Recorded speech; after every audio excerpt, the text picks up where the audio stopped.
Welcome back to the show where we run you through all the Dolphins news you need to know about. After the news you need to know about, we run you through the fan Q&A where we answer fans' questions. Nothing major to talk about. One of the most dead weeks in the offseason so far. There's a couple interesting nuggets that could become something. It's just still speculation at this point. There's no update on Odell. Obviously, there was still an offer on the table that Mike McDaniel discussed at the NFL meeting that they do every year.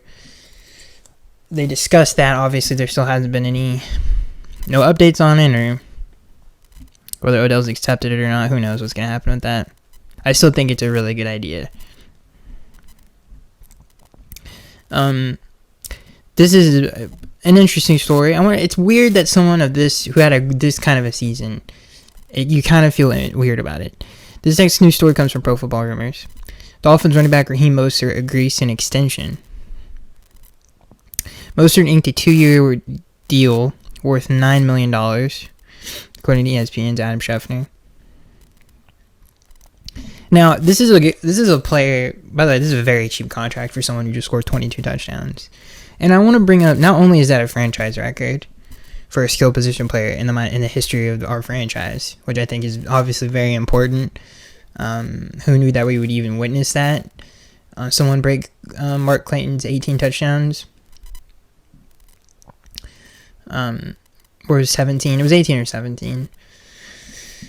I believe it was 18. So the fact that we got to see that is really cool. And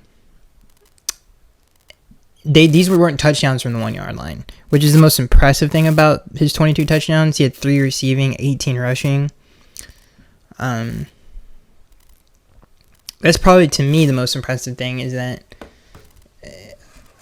none of these weren't I'm just trying to think of a running back like LeGarrette Blount, or even Jamal Williams from the Detroit Lions, who had 14 rushing touchdowns. Those are all most of them either inside the 5 or 1. Raheem Mostert barely got any. Most of them were relatively longer touchdowns, which is important to bring up. He barely had 1,000 yards, which is, I think, interesting. What do you think about when you hear this, it's I still think he's a very good player. He's older, which is the crazy part. I mean, he's in his 30s. I don't know. I wonder, that has to be an NFL record. Maybe John Riggins was close to that. For most touchdowns by a running back at his age. Because John Riggins had some really good seasons in his late 30s, or not late 30s, but early to mid 30s. But yeah, he's still a good player. The thing I'm thinking, he's 31 years old, so he did it when he was 30. What I'm saying is when are the wheels gonna fall off? Hopefully it's not this year, and hopefully A-Chain has a bigger role than he did a year before, which I'm sure he will because it's his second season. But you definitely want to have both of them on a snap count, because of their history of injuries is really why when you look at the lineup, it's I still wish they had someone that you don't really worry about when they take a handoff, and someone who runs with a little bit more power would be nice to kind of switch it up. And a lot of people like Chris Brooks, who looked really good at times last year, so I'm assuming he's going to come back healthy. There's a lot of good young players that have question marks, oh man, I wish we would have gotten to see what they look like. I think the two biggest ones were Chris Brooks and Azukama, who never really got to play meaningful snaps, and so it's a really good backfield, and I kind of feel like it's understated of how good of a year he had last year, and one of the all-time great Dolphins single seasons for a player. So I'm happy that Raheem got paid, and it's pretty cheap for. His age is definitely a factor in that deal, but pretty cheap. But great player, and excited to see what he does this upcoming season. It'd be interesting if the Dolphins add a running back, which I'm sure they will. I'm not saying like an undrafted or just someone who might maybe in the draft. I highly doubt we see a running back go in the draft this year for the Dolphins.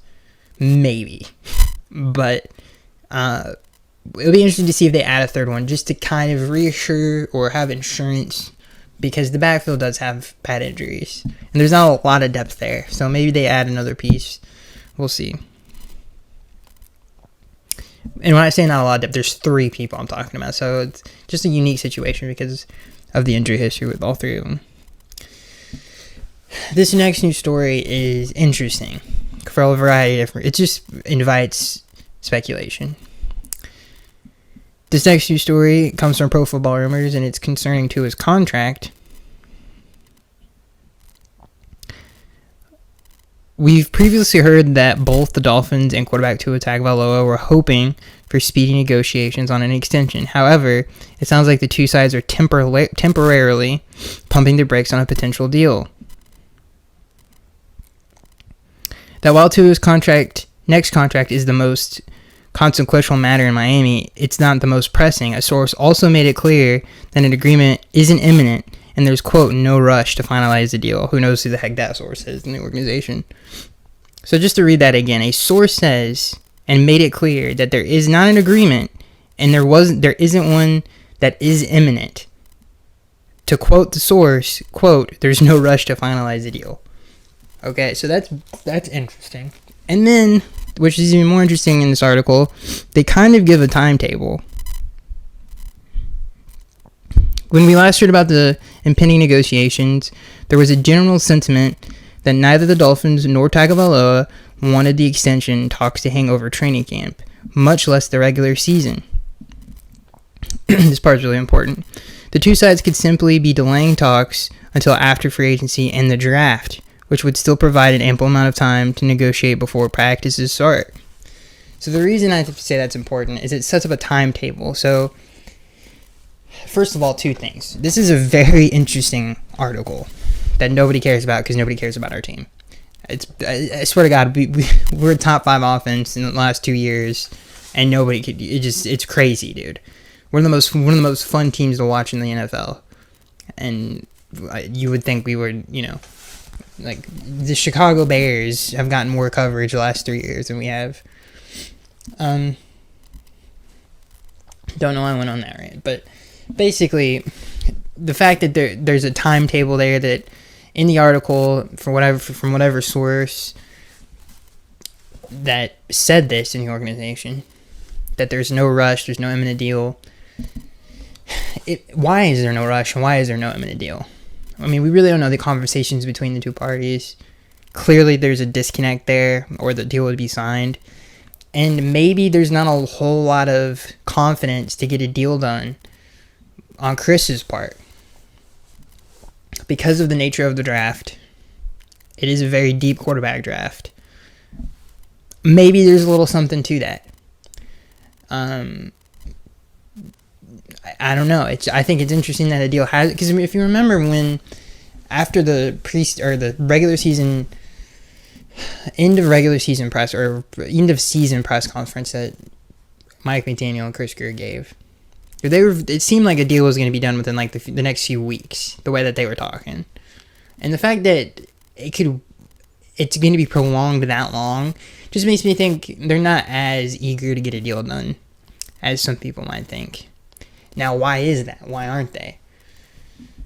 That's a good question, because the fact that this deal isn't going to be done before the draft makes things even more interesting.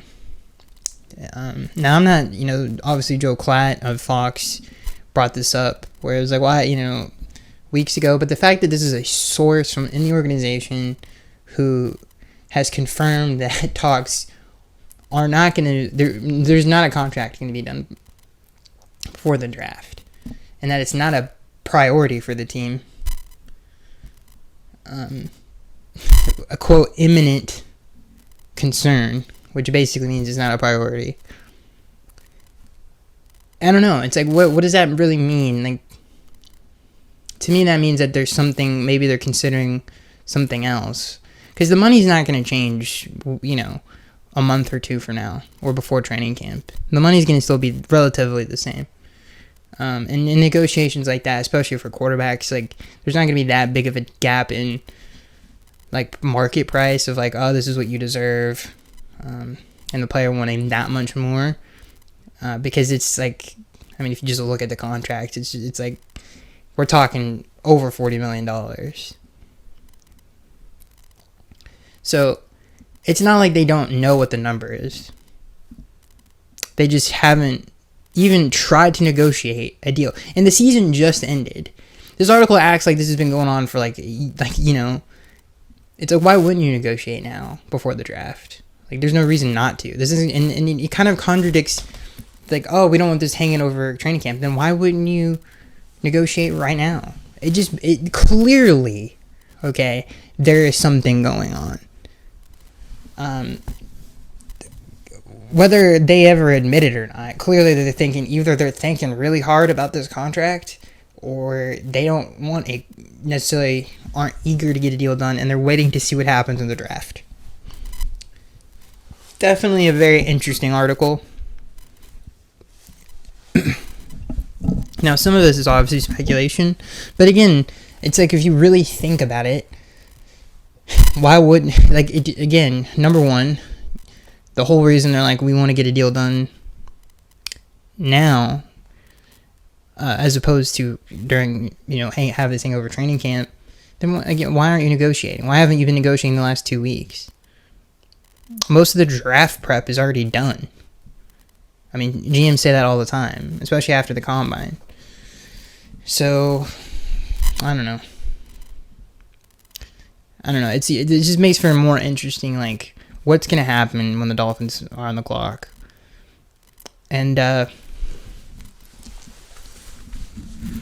don't know. I think it's the right approach to take, for sure, to really think about what the best move is for the organization, which is a good thing. I'm glad that they're thinking about it and they're not rushing into something like other teams have done, because there's no reason to.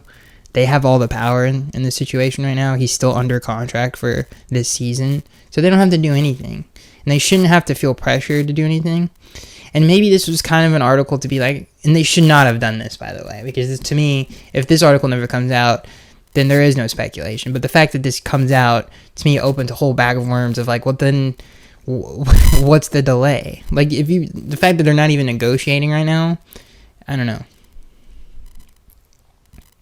See, there is, I think, let's just say there was a 5% chance, or maybe even less than that, the Dolphins take a quarterback in the first round. It just got bumped up to at least like 30%. Like, I think if the guy that they want is there, or whoever they're looking into is there, maybe they do pick him, which would open a entire, like, oh my god, you want to talk about an actual cosmic tear. And you know what's interesting about this? Now listen, I'm not saying I would do this. I'm just saying, let's just say this happens. Let's say the Dolphins take a quarterback. They have a second round pick, and they could still get a good player in the second round. I really do believe that. Now, maybe not necessarily a really good premium interior lineman, which I know a lot of fans want, but you could still get a third option if Odell hasn't signed, and clearly they're looking into that. And I think that deal is not even going to be talked about until after the draft for every team in the NFL when it comes to receivers, because that's how good the draft is with receivers. So if that's something that they're really interested in, then that's something they could easily address in the second round and get a really supremely talented player at that position. So they could have their cake and eat it too. And maybe that's what they're thinking right now. I mean, maybe they're like, and of course the cliche that every talking head on sports media says is, oh, the rookie deal for a quarterback. Maybe they factor that in as well. So it's something to keep your eye on. I think this is a really crazy article. If this article came out about any other team, like the Cowboys or the Giants, like, people would be like talking about this all the time, especially in the dead period of the NFL. But it's definitely something to keep your eye on. And I don't know who we could speculate all day who is the quarterback that they would want. But there's definitely going to be, I mean, it's a very deep quarterback draft, and a lot of people, I mean, the obvious name, the elephant in the room, would be Penix. And I'll just say this about him. There's a lot to like about him. He's a very good deep ball thrower, despite the national championship game, which he didn't throw the ball really well down the field that well in that game. But outside of that game, he's really phenomenal. Just a really good thrower of the football, really accurate. Obviously, he's a bigger quarterback than Tua. He's more mobile than Tua. I'm not gonna say he's more. He's nowhere near the quarterback yet. That Tua is. I mean, people act like Tua didn't just lead the league in passing yards and throw for 29 touchdowns. So, but he's an interesting prospect. Yeah, I mean, obviously there's a lot of stuff there that could intrigue you as a fan. And I think one of the things that I was really interested about, and I know 40 times are not everything, and this did not show up on game film, other than when he breaks the pocket. I will say that. Because we watch him break the pocket, like, can he do that in the NFL, though? Because it looks slow. But the fact that he ran a 4.4, I'm like, man. And you know one thing I will say? Because I've heard some people like, yeah, but you didn't really see on film with him. Josh Allen, when he was running in college, the same thing happened to me when I watched him. I really liked Josh Allen coming out of Wyoming. I remember me wanting them to pick him. Obviously, he ended up going to Buffalo, but he also looked slow in college. He was barely outrunning people in his division. It's like, okay, that's obviously a lower tier competition division. But then he gets into the NFL, and it's like, where did this come from? You know what I mean? I didn't think he was going to be that fast. So, sometimes things, even though they look a certain way, translate even better to the NFL in a weird way. That's happened many times with different players. And Josh Allen's a great example of that. But, so, Penny, I don't know, the whole thing, it just makes, I feel like it's like, wow, so he can, when he does break the pocket, that's legit speed. It's not, even though it looks slower, and people are going to bring up his rushing yards, he's not, that's just not his style, but he does break the pocket to extend plays. So he does have that in his game. So it's just interesting, like, what the heck is this article even about? And what was the point of even publishing it other than the fact that there is something interesting there? It's like, why hasn't a deal gotten done yet? And we're about to find out why. And clearly there is in my opinion, the only reason why you wouldn't do this is to have a good reason not to. The only good reason not to is that you might get someone in the draft, which is crazy to say. But it's going to be interesting come April 25th. So that's it, ladies and gentlemen. I hope you guys enjoyed. If Penix is there, it's going to get real interesting. So that's it, ladies and gentlemen. And what do they do with Tua? Let's say they take, before I almost forgot about this part of it, if they take a quarterback, what do they do with Tua? I would assume they would keep him on his last year on his contract and just have the guy sit behind him, is what I would assume would happen. But it's going to open a whole can of worms for the Dolphins to have to kind of navigate. And do they have the balls to do that? One thing I will say before I stop is Omar Kelly's like, the Dolphins will never do this. They'll never do this. Well, that's not true, because they would have done it. He always compiles other regimes with others like they're the same people, which I think is a problem with him. No, number one, these are not the same people making these decisions. Mike Tannenbaum had a lot of influence and basically drafted for this team, right? Chris Greer didn't really have drafting power until Brian Flores came here.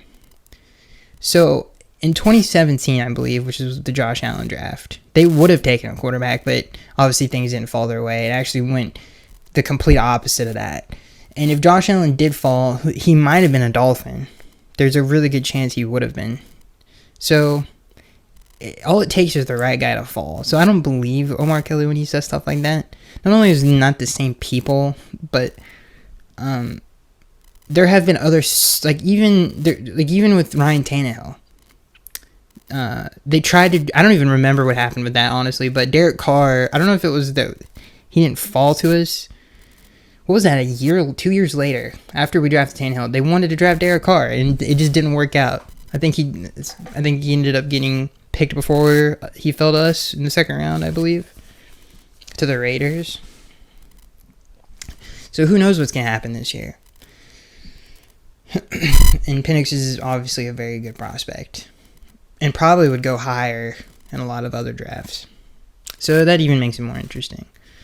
So the whole thing that Omar Kelly's saying that it's like impossible that they would get I don't believe that. Maybe not in free agency. You could make that argument. They wouldn't bring in, like, I don't know, name whatever free agent you want to name. But none of them are better than Tua anyway.